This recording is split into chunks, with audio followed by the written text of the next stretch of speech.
જય સ્વામિનારાયણ ભક્તો, આપણે આ 10 જોડી વાઘાનો ઓર્ડર પૂરો થયો છે. આ જામનગરના એક હરિભગતનો ઓર્ડર હતો, એમના વાઘા આપણે બનાવ્યા છે અને પૂરા થયા છે. તો એ વાઘા તૈયાર થયા એટલે આપણને એમ થયું કે આનો એક આપણે વિડીયો બનાવી દઈએ અને બીજા કોઈ હરિભક્તોને આવા વાઘા ખરીદવા હોય તો એમને પણ ઓર્ડર કરી શકે અને એમને પણ આવા વાઘા જોવા મળે કે કેવા વાઘા છે, શું છે. આપણે આ વાઘા ખૂબ જ રિઝનેબલ ભાવમાં આપેલા છે અને આપણે આ ખૂબ જ નજીકથી આ દ્રશ્ય બતાવવાના છે, એટલે જે હરિભક્તોને આવા વાઘા લેવા હોય એમને ખ્યાલ આવે. અને જે હરિભક્તોને વાઘા શીખવા હોય ઘરે બેઠા તો એ પણ આ ચેનલમાં જઈને એમાં ઘણા બધા વિડીયો આપણે મૂકેલા જ છે, વાઘા બનાવતા શીખો એવી રીતના એમને એમાં વાઘા શીખવા મળશે વિડીયોના મારફતે.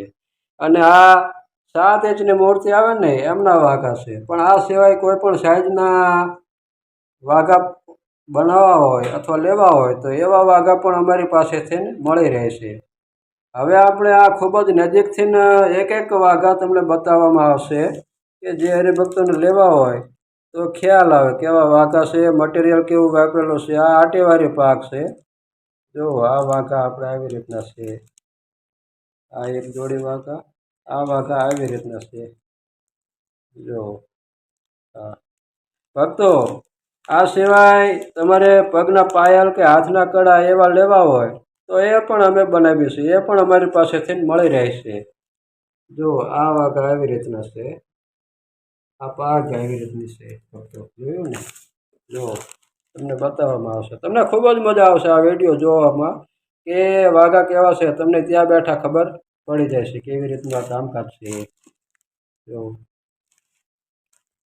આ વાઘા આવી રીતના છે, આમાં બધું મટીરિયલ કેવું વાપરેલું છે એ બધું છે. જો છે ને, આ હાથ રૂમાલ છે, હાથમાં રૂમાલ દેવા માટેનું છે. આ ભાગ છે.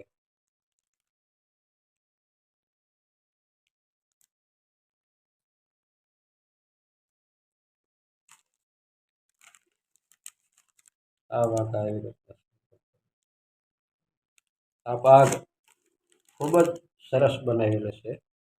આ તો બહાર ભાગ નથી, અંદર જ આપણે બનાવી. સમયનો અભાવ છે. આ હાથમાં મોર પંખ લેવાનું છે, હાથમાં જ દેવાનું એવી રીતનું છે.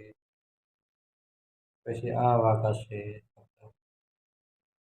જો આ બાર વાઘા કાઢીને આપણે બતાવીએ તો વિડીયો ખૂબ જ લાંબો બની જાય અને એ એટલો બધો સમય લોકો પાસે ન હોય એટલે એ વિડીયો છોડી દે. એટલે આપણે બહુ મીડિયમ સમયના વિડીયો બનાવીએ છીએ, બહુ વધારે સમય નથી લેતા, મોટું મોટું આપણે બતાવી દઈએ. જે હરિભક્તોને આવા વાઘા ખરીદવા હોય એ આપેલા નંબરમાં ફોન કરીને વધારે માહિતી લઈ શકે છે. આવી રીતના વાઘા છે. તો ભક્તો, આપણે આ 10 જોડી વાઘા બતાવી દીધા. જે હરિભક્તોને લેવા હોય વાઘા એ ફોન કરીને વધારે માહિતી લઈ શકે છે. તો અત્યારે બસ આટલું જ. મને રજા આપો, આપણે ફરીને એક નવા વિડીયો સાથે મળશું. ત્યાં લગી બધા જ હરિભક્તોને હૃદયપૂર્વક જય સ્વામિનારાયણ.